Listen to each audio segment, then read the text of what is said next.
So today we're talking about strategy for integration. So this section is just all about combining the previous four sections. So we want to figure out, if we are just given a random integral, we want to figure out how we can solve it. So step one, so I'll just break this into steps. Step one is simplify the integral if possible,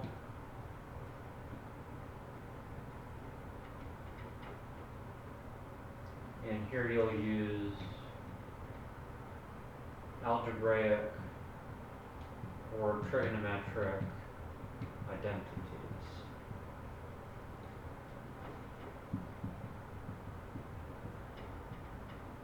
Right. So step one is just to simplify using either algebraic or trigonometric identities. So let me draw an example here. Let's say you're given the integral of square root of x times 1 plus square root of x dx. Right, so we're given this integral. We've got to figure out what to do.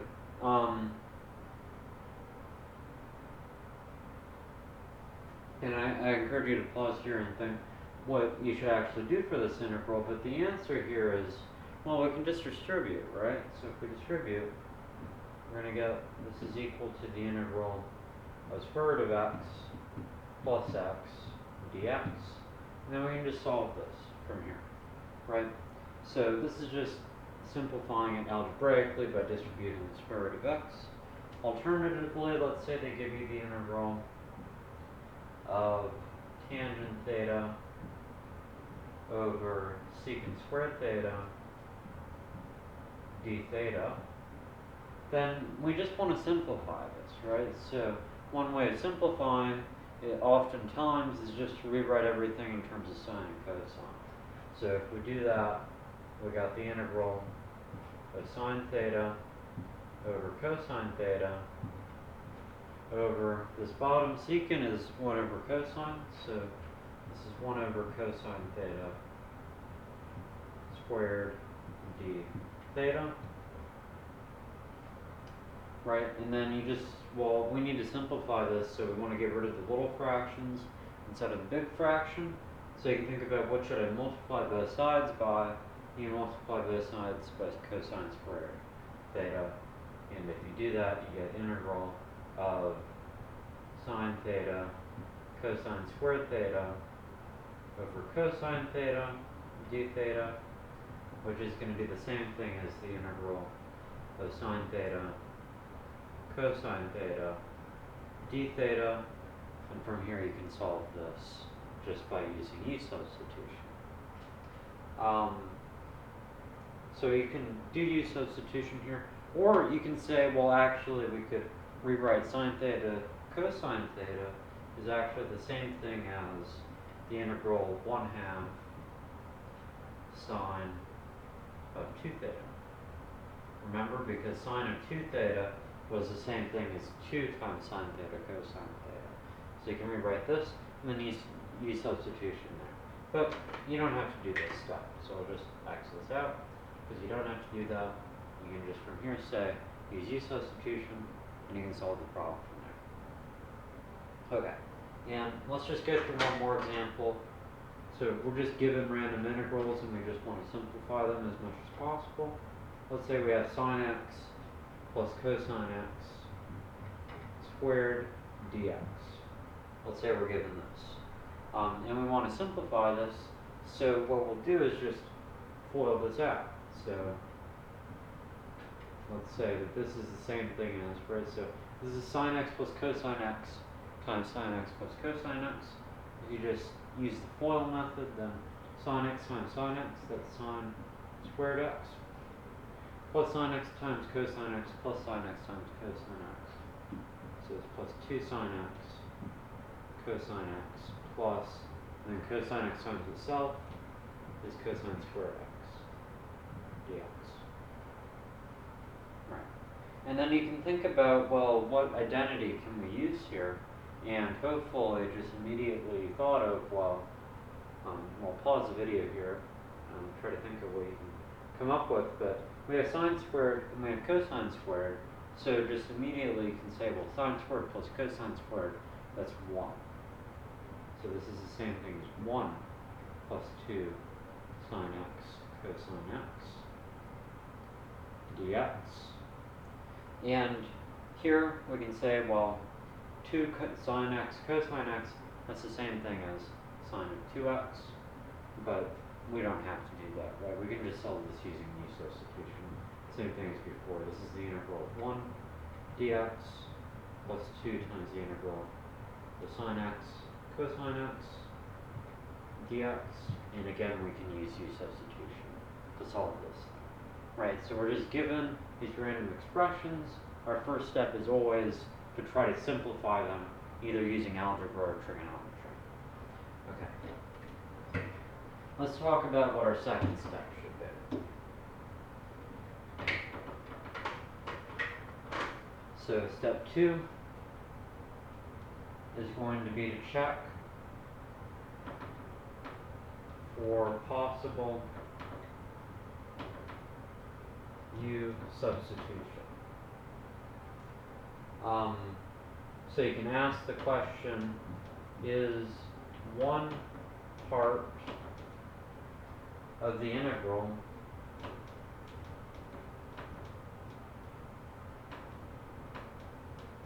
close to the derivative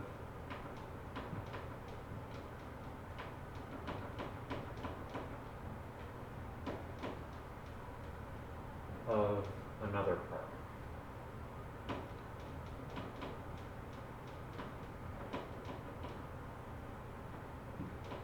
Right.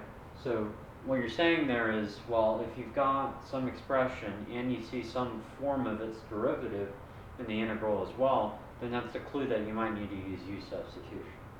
So let's say, for example here, is going to be the integral, let's say we have the integral of x over x squared minus 1 dx. And we look at this integral, and we said we already simplified this algebraically, trigonometrically down to this point. Right, so this is the integral after we simplified it. And now we have to analyze whether we can use u substitution. So you look at one part of the integral, and you can see, well, does the derivative of that part appear anywhere in there? So you can say, well, let's consider if u is equal to the denominator. So let me write that here. Let's say that u is the denominator x squared minus 1. Then you take the derivative of both sides, you're going to get du is 2x dx. But up here we have x dx, not 2x dx. So 1/2 du is x dx. Right, so that's our scratch work. And now we can do our u substitution to say that this is going to be the integral of the denominator here we said was u, and we said this x dx is the same thing as 1/2 du. And then you can factor out the 1/2 and then just do your normal integration. Okay. So that's the second step, is just checking for u substitution. Now, finally we get to the third step. The third step here is to classify the integral by its form. Right, so what I mean by this is, let's say we've got trig functions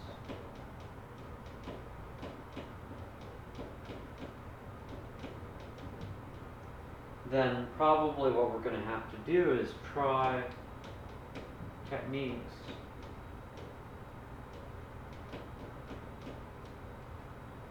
from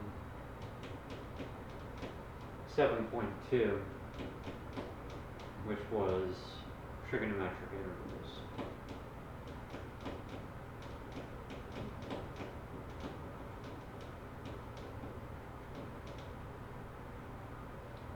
So if we've got trig functions in our integral, we just go back to 7.2 and do what we did in 7.2.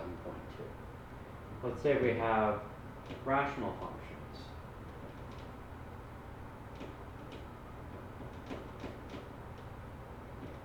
Right, so when I say rational functions, I just mean fractions.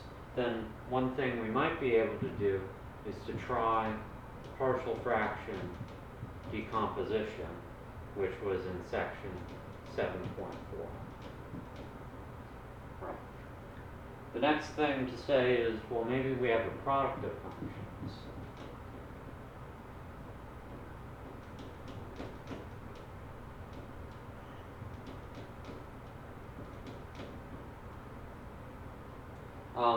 Then what we're going to have to do is try integration by parts, which was in 7.1. Okay.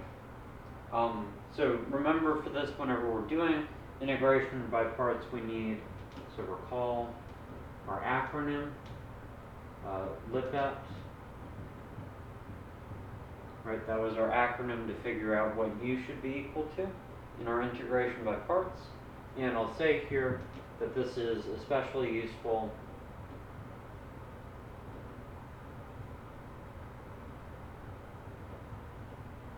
for polynomials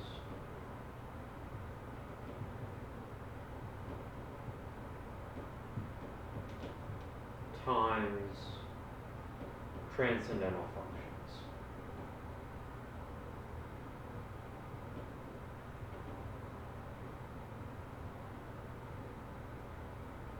Right, so if you have a polynomial times a transcendental function, this is especially helpful. And I didn't say here, but transcendental, I'll say here, transcendental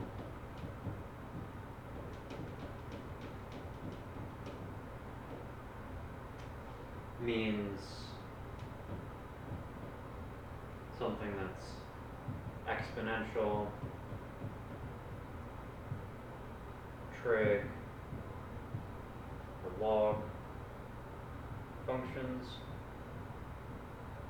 If you see those types of things appearing, where you're multiplying two things like a polynomial times one of these functions, then that's probably when you're going to have to use integration by parts. So that's when this bullet point number 3 comes up. Okay, and the last one to talk about, number 4, is when you have radicals.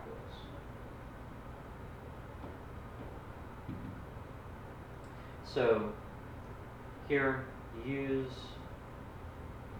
trig sub, which was 7.3, if you see something of the form square root of x squared plus a squared square root of x squared minus a squared, or square root of a squared minus x squared. Right, so for all three of these, we said in 7.3, you can just use trigonometric substitution. We went over how to do that. But let's say, so that's our first bullet point. The second thing you might encounter is for, let's say you have the nth root of something like ax plus b. You've got some polynomial in here, and you're taking the nth root of it. Something that doesn't look like one of these three, then probably what you're going to need to use is try rationalizing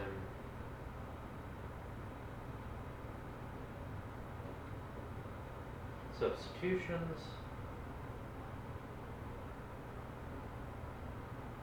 which is something that we talked about in the end of the section 7.4, which was on integration using partial fractions. So we talked about that in the end of that section. Okay, so this is just kind of a roadmap for what to do whenever you encounter an integral. That's what this section is all about. So let's just do a recap here. So you start by having some integral. You're just given some random integral. first thing to do is to simplify it using either algebra or trigonometry. So this is how we simplified this one using algebra. We simplified this one using just sine and cosine and trigonometry. And this one we also simplified, well, first doing the algebra to multiply this out, and then using trigonometric identity to combine these. And that's how you would simplify, right? So that's our first step, just to simplify things. Our second step, we said,